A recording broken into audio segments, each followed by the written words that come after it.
Ano ang kalidad ng isang magandang barley? Una, dapat organic at puro. Walang halong harina, kemikal o pesticides. Pangalawa, dapat galing ito sa isang unpolluted environment na may matatabang lupa gaya ng New Zealand. Ang bansang ito ay may malawak at strict na government approving body para sa mga organic products nito.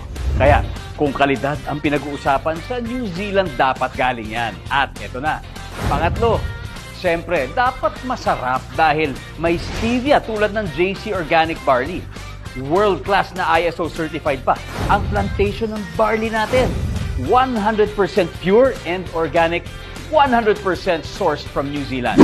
Mapakla? No tayo dyan, lalo na pagdating sa barley dahil ang tunay na barley, fresh at masarap ang lasa sa unang tingin pala. Choose JC Organic Barley with Stevia. Masarap na at healthy pa. Dahil sa totoo lang, ayoko sa mapakla. Kaya, I choose JC Organic Barley.